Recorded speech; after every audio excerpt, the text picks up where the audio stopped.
ఖాయం సినిమా చూసినాక ఇటువంటి ఏ పార్టీ వచ్చినా కూడా జగన్మోహన్ రెడ్డి తట్టుకునే కెపాసిటీ ఎవరికి లేదు. జోహార్ వైఎస్ఆర్, జోహార్ వైఎస్ఆర్.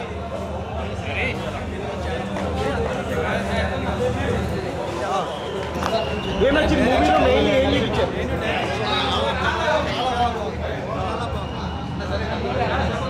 అటుపక్క తీసుకో. సూపర్ తీశాడు వైఎస్ఆర్సీపీ కార్యకర్తలు సీఎం చేయాలని కోరుకుంటూ జోహార్ వైఎస్ఆర్, జోహార్ వైఎస్ఆర్.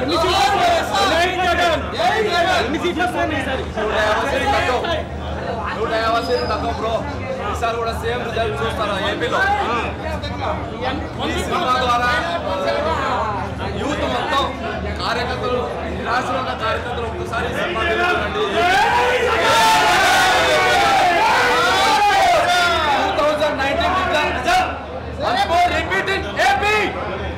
ఏపీ ఒక్కసారి ఈ సినిమా యూత్ మొత్తం చూడండి. ఏపీ యూత్ మొత్తం వైసీపీ క్యాడర్ ఎవరైనా సరే ఒక్కసారి వెళ్ళి ఈ సినిమా చూసి 2024 ఎలక్షన్స్ లో మన ఓటు, మన ఆశయం, మన రాజశేఖర్ రెడ్డి గారి అభిమానులు అందరూ ఈ సినిమా మాత్రం తప్పకుండా వెళ్ళి చూసి 2024లో తెలుగుదేశం పార్టీకి 2019 ఎలక్షన్ లో ఎలా అయితే చుక్కలు చూపించామో అంతకు 3 రెట్లు ఎక్కువగా ఈ సినిమా చూసి మనం రిజల్ట్ చూపించాలని నేను ఈ సినిమా ద్వారా తెలియజేస్తున్నా.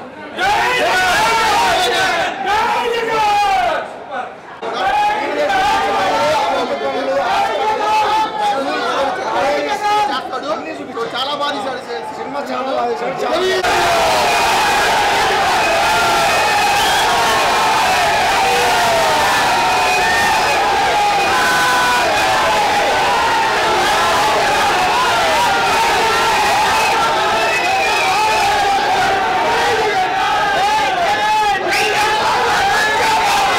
ఇంకా చూస్తున్నారు కదా. Second half first half second half 2011 నుంచి 14 వస్తుంది. సో ఒకటండి, యాక్చువల్గా ఏంటంటే మేము రాయలసీమ వాస్తవాలుగా చెప్తా ఉన్నాము. Once we want to take revenge on any one. So మేము ఎవరి మీద అయినా ప్రతీకారం తెచ్చుకోవాలంటే ఆ ప్రాసెస్లో మేము ఏం కోల్పోయేదానికైనా సిద్ధమవుతాము. కాకుంటే మాకు మంచి అనిపించింది మాత్రం మేము ఇప్పుడు దాని నుంచి వెనక్కిపోయేది ఉండదు. Okay, perhaps Sonia Gandhi and Chandrababu Naidu, they didn't know about our revenge. Okay, this is the movie. Okay, so విలువల కోసం పోరాటం అనేది జగన్లో చూడొచ్చు, రాజశేఖర్ రెడ్డిలో చూడొచ్చు. రాయలసీమ వాస్తవికులుగా మేము దానికి ఎప్పటికీ కట్టుబడి ఉంటాము. ఫైట్ ఫర్ ప్రజల కోసం మేము పోరాడుతూనే ఉంటాం. Thank you.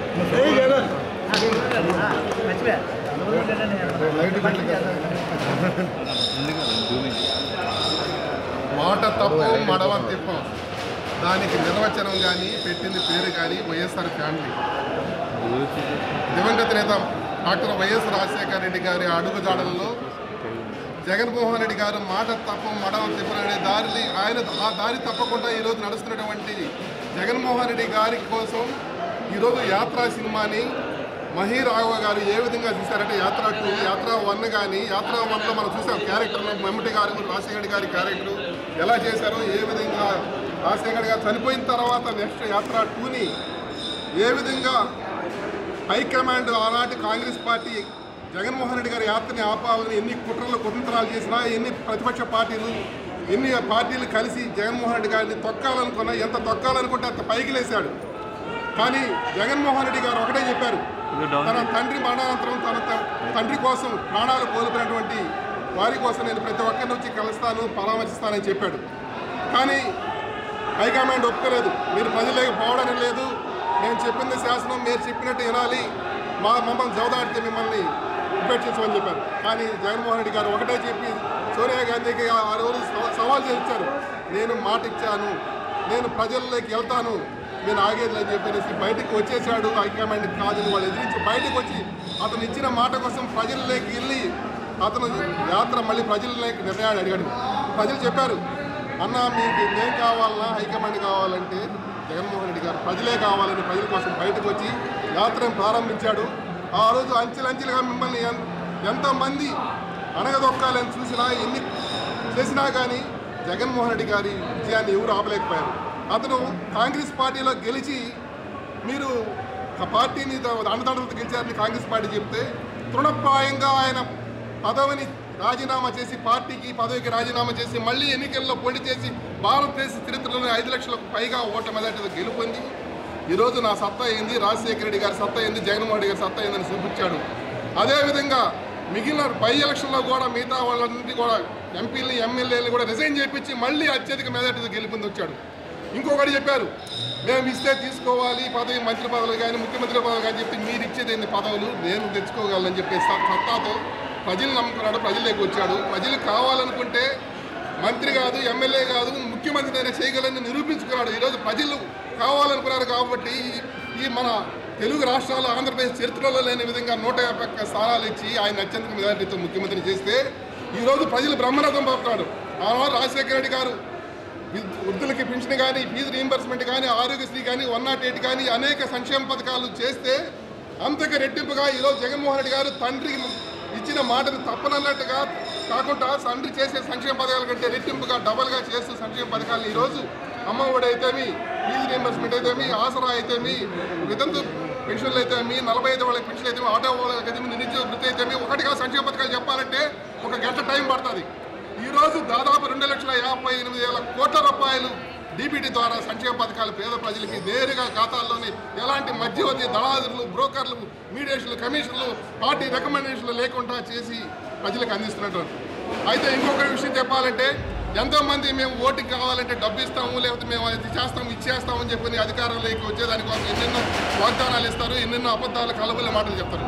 కానీ జగన్మోహన్ రెడ్డి గారు ఈరోజు ఒకటే కోరుతున్న ప్రజలు, నేను మీకు మంచి చేశాననుకుంటే, నా వల్ల మీకు మేలు జరిగిందనుకుంటే, మీకు మంచి చేస్తానని నమ్మకం ఉంటే, మీకు నా పథకాలు అందాయనుకుంటే మీరు మీ ఓటు వేయండి అని చెప్పనేసి అడిగినటువంటి మొట్టమొదటి దమ్ము ధైర్యం ఉన్నటువంటి ముఖ్యమంత్రి నాయకుడు జగన్మోహన్ రెడ్డి గారు. ఏ రోజు కూడా ఎంతోమంది ప్రభుత్వాలు చూసాము, ఎంతోమంది రాజకీయ నాయకులు చూసాము, ఎమ్మెల్యేలు ఇంటింటికి గడప గడపకు పోయి మీకు ప్రభుత్వ పథకాలు అందుతున్నాయా లేదా అని అడిగినటువంటి వాళ్ళు లేరు.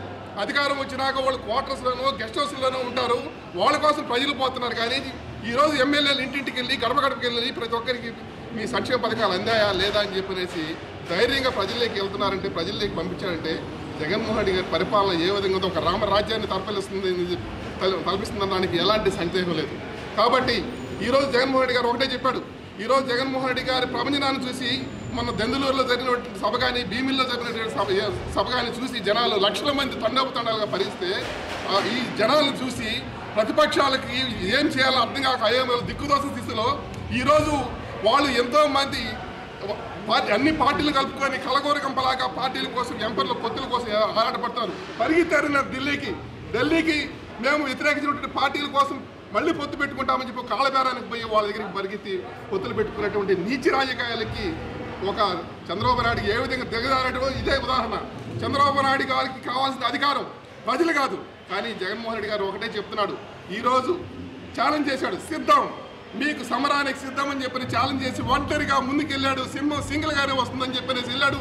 ఈ పందులు కానీ, గొర్రెలు కానీ, లేదా ఇంకోటి గుంపులుగా ఎందుకు వస్తాయో రాండి చూసుకుందా అన్నాడు. దమ్ము ధైర్యం ఉంటే రమ్మని చెప్పండి, జగన్మోహన్ రెడ్డి ఎదుర్కోమని. జగన్మోహన్ రెడ్డి ప్రపంచాన్ని ఎవరు ఆపలేరు. సూర్యుడి వెలుగుని, సూర్యకిరణాలకి ఎవరు అడ్డులు వచ్చినా, ఎంతమంది అడ్డు వచ్చినా ఎలా కిరణాలు ఆగవో జగన్మోహన్ రెడ్డి గెలుపు కానీ, జగన్మోహన్ రెడ్డి విజయాన్ని కానీ ఎవరు ఆపలేరు. కాబట్టి ఈ యాత్ర సినిమా ఇంకా కూడా ఎందుకంటే ఈ మహీరాఘవ గారు ఎలా క్యారెక్టర్స్ ఉన్నాయంటే జగన్మోహన్ రెడ్డి గారు నటించాడు అన్నట్టుగా ఉంది. భారతి గారు ఉన్నారా పాత్రలు అని చెప్పాడు, పాత్రను వ్యక్తీకరించాడు. ఆ జీవ గారు ఆ పాత్రకి, జగన్మోహన్ రెడ్డి పాత్రకి ఆయన హావభావాలు కానీ, నడక కానీ అదన్నీ చూస్తే ఆ పాత్రకి జీవ గారు జీవం పోసాడు. ఆ జీవాన్ని అలా సృష్టించాడు డైరెక్టర్ గారు.